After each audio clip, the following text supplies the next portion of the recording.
নমস্কার, কেমন আছেন সবাই? আশা করি সবাই ভালো আছেন। সবাইকে জানাই মনিদিয়া ব্লগসের একটা নতুন পর্বে অনেক অনেক স্বাগত। তো আজকে সকাল সকাল বাবানের জন্য করেছি চা, এরপরে আমিও আমার লাল চা করে খেয়ে নেবো, কেন কর্তা ডিউটি বেরিয়ে গেছে বাবানের জন্য।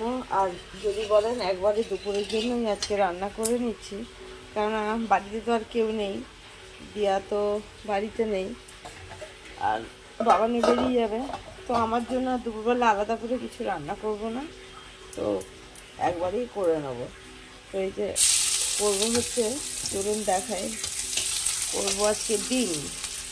এই যে ডিম নিয়ে নিচ্ছি, ডিম দিয়ে ওয়াটার পোচ করবো, সেদ্ধ করব না, এমনি একবারে করে বসাবো। হ্যাঁ, হয়ে গেছে।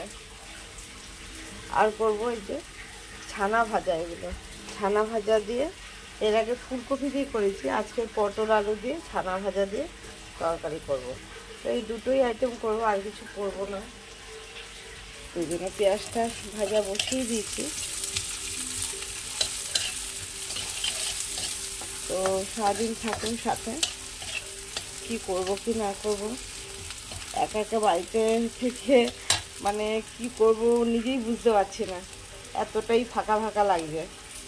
তো যাই হোক, কী করা যাবে, ওরা যাক, ঘুরতে গেছে অনেক দিন পরেই, তো ঘুরে আসুক। তো আমি ওগুলো করে নিই সকাল। এটা এই যে ডবল ডিমের ওয়াটার পোচ হচ্ছে। যে আলুটা কেটে ভাজতে দিয়ে দিয়েছি, আলুটা ভেজে নেবো একটু লাল করে। পটলটাও কেটে নিয়েছি, একদম কচি পটল, একদম ছোটো ছোটো সবুজ সবুজ, একদম দারুণ দেখতে। এই সময় এত সুন্দর পটল পাওয়া যায় ভাবতেও পারিনি। তো এইটা দিয়ে আর আলু দিয়ে এই ছানা তরকারিটা করবো। এই দেখুন, মশলা ওয়াটার পোচ হয়ে গেছে। দেখুন, এটাও কিন্তু খেতে খুব ভালো হয়, অথচ ডিমের ভেতর যে কুসুমটা শুকিয়ে যায়, এটা কিন্তু শুকনো হবে না, একদম সেই সুন্দর নরম হয়ে থাকবে। তো এরকম খেতে বাবান খুবই ভালোবাসে। পটলটাও একদম লাল লাল করে যে ভাজা হয়ে গেল, এবার তুলে নেব। এদিকে কেটে ফেললাম লাউ। ভাবলাম এই লাউটুকু ছিল অর্ধেকটা, লাউটা একদম কচি লাউ, চিংড়ি মাছও আছে, তো ভাবলাম আবার লাউয়ের তরকারি করি।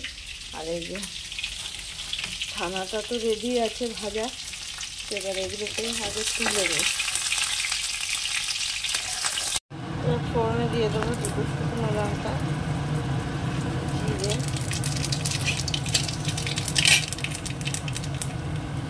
একটু দিয়ে দেবো আদা বাটা, দিয়ে দেবো ধনে জিরে, হলুদ গুঁড়ো। আর এই তরকারিটা অত ঝাল হবে না, অল্প একটুখানি লঙ্কা দেবো, আর দিয়ে দেবো নুন। একটু কষিয়ে নিই মশলাটা, এরপর টমেটো দেবো। মশলাটা কষানো হয়ে গেছে, দিয়ে দিলাম টমেটোটা। এবার এই তরকারিটা পুরোটা ঢেলে দেবো। এগুলো সেদ্ধ হয়ে গেলে তখন পনিরটা, এই ভাজা ছানাটা দেবো, ছানা নাহলে পুরো গলে যায়। একটু ভাজা পুরো রেডি করে আগে দেওয়ার দরকার নেই। এবার এটা ঢেকে দিই। যেটা আমার হয়ে গেছে, দিয়ে দেবো একটুখানি আগে চিনি, আর দিয়ে দেবো এবারে ছানাগুলো ভাজা।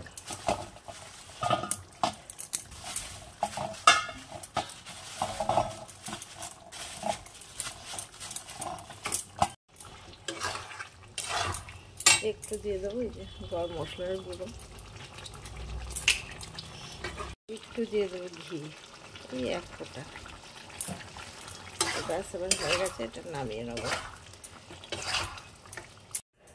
নামিয়ে নিয়েছি। আর সকালবেলা এত তাড়াহুড়ো, বাবানকেও তুলে দিয়ে দিয়েছি, ও অফিস বেরিয়ে গেল।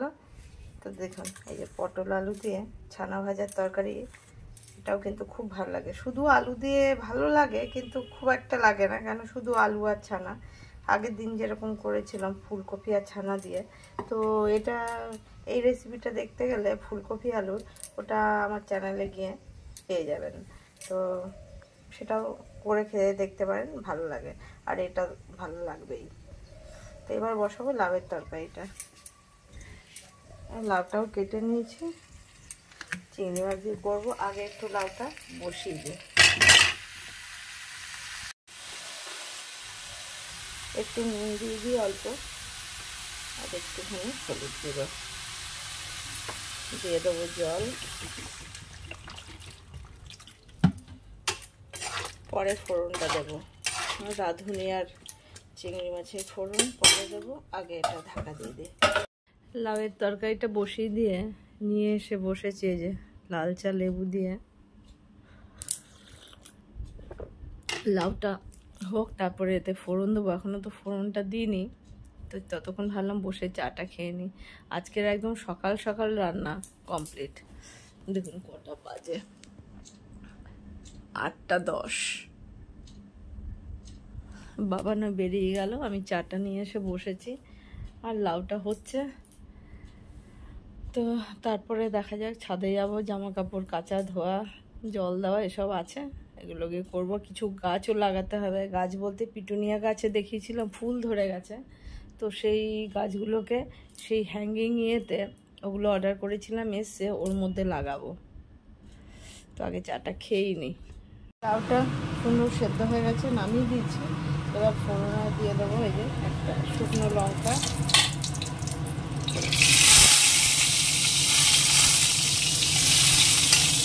দিয়ে দেবো একটুখানি রাঁধুনি,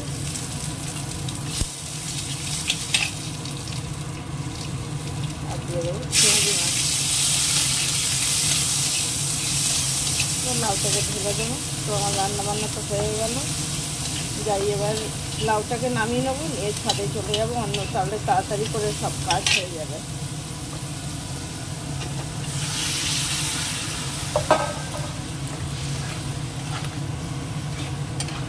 দিলাম ধনে পাতা, তরকারিটা হয়ে গেছে। আর একটু ফুটে গিয়ে একটু ঝোলটা কমে যায়, নামিয়ে দেবো। চলে এসছি বন্ধুরা উপরে কাজ করতে। করলাম কিছুক্ষণ, যদিও এই যে সব গাছগুলোতে যে জল দিচ্ছি, টপ টপ করে জল পড়ছে।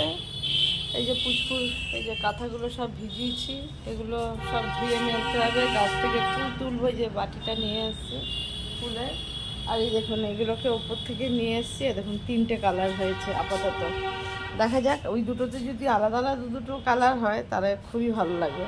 আর এই যে আমার এই ঝোলানোর এগুলো তো সেদিন দেখিয়েছিলাম এসছে, তো এগুলোকে এর মধ্যে সব দিয়ে দিতে হবে, তারপর ঝোলাবো।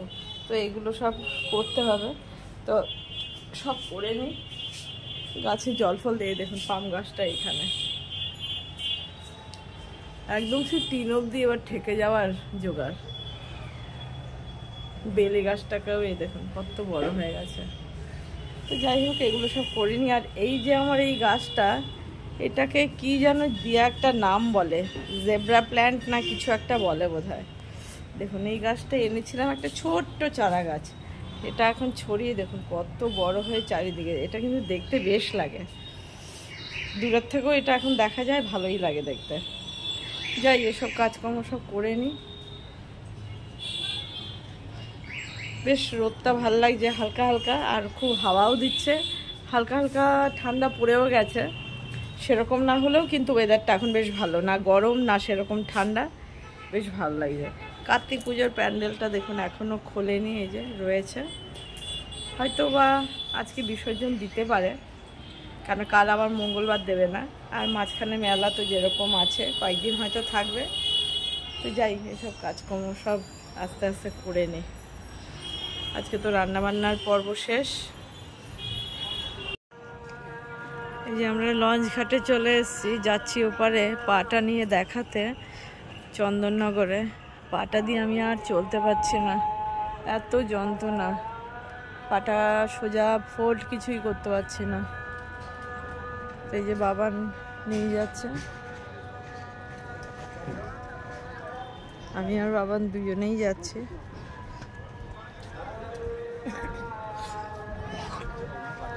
একটা রেইনবো যাচ্ছে, কি সুন্দর লাগছে দেখতে। এই যে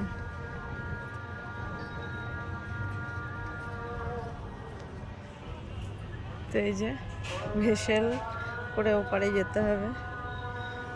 পাটা না দেখালে আর হচ্ছেই না। কালকে পাটা এক্স-রে করেছি, সেই রিপোর্ট নিয়েই যাচ্ছে একবারে। এপার থেকে ওপারটা দেখতে হেবি সুন্দর লাগছে। জলটা পুরো স্থির, আর জলে দেখ সূর্যের আলো পড়েছে, অস্ত যাওয়া সূর্যের আলো, দারুণ লাগছে।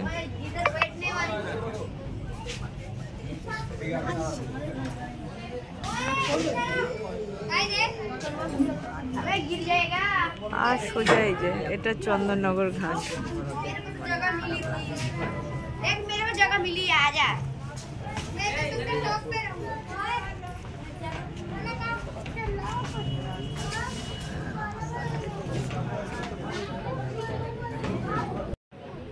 ডিঙি নৌকো, দুটো নৌকো, এই একটা দুটোতে মাছ ধরছে। আর মনে হচ্ছে না জল ফেলছে না, জালগুলোই মনে হচ্ছে তুলছে বা ফেলছে, কিছু একটা করছে।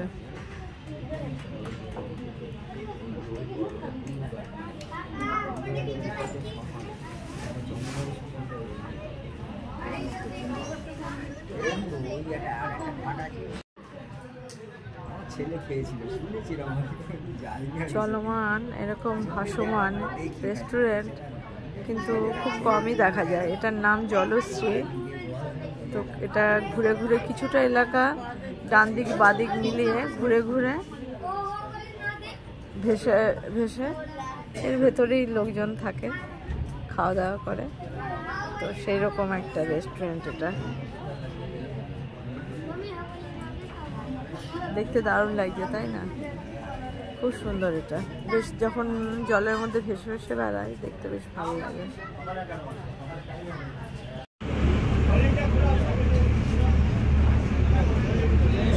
ওই লঞ্চটা কতটা চলে এলো আগে, এটা এখনো ছাড়তে পারলো না। দেখ এটা অনেকটা চলে এলো, বেশ টুক টুক টুক টুক করে এটা চলে এলো। ও এবার স্লো হয়ে গেল, এ ছাড়েনি বলে।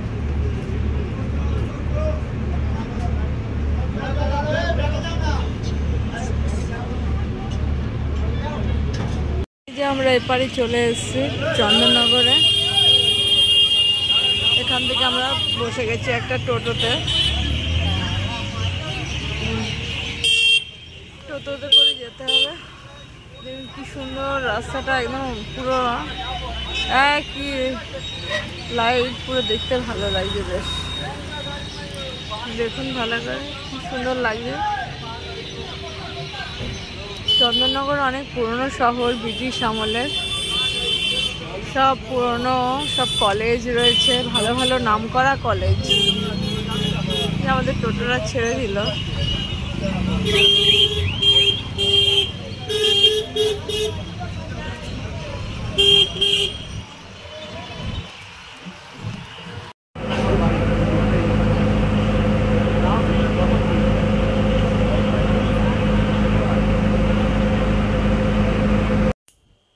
ডাক্তার দেখিয়ে ঘুরে ফিরে চলে এসেছি। আসার সময় নিয়ে এসেছিলাম সেই খোসা শুদ্ধ যে বাদাম হয়, সেই বাদাম ভাজা। তো বসে আমরা তিনজন বাদাম ভাজা খেলাম। আর এখন বসিয়ে দিচ্ছি এখানে কফি। তো অনেক কিছুই তো বারণ করেছে, কিন্তু সবগুলো মেনটেন করা খুব মুশকিল। আমার সব সেই 4 তলা পর্যন্ত যেতে হয় বাগান করতে। তো আমাকে সিঁড়ি দিয়ে উঠতে বারণ করে দিয়েছে, দাঁড়িয়ে রান্না করতে বারণ করে দিয়েছে, দাঁড়িয়ে থাকতে বারণ করে দিয়েছে। তো এরকম করলে কি করে হবে? কিন্তু দেখা যাক, তাও যদি যতটা কম করে পারা যায়। তো কফিটা হচ্ছে, ওই জন্য দাঁড়িয়ে রয়েছে। তো আজকের মতো বন্ধুরা ভিডিওটা এখানেই শেষ করব। দেখা হবে আবার একটা নতুন পর্বে। তো সারাদিন সবাই সাথে থাকার জন্য অনেক অনেক ধন্যবাদ। আর ভিডিওগুলো যদি ভালো লাগে তাহলে একটা লাইক করবেন, সাবস্ক্রাইব করে দিয়ে পাশে থাকবেন। তো সবাইকে শুভ সন্ধ্যা। তো আজকের মতন এখানেই শেষ করলাম।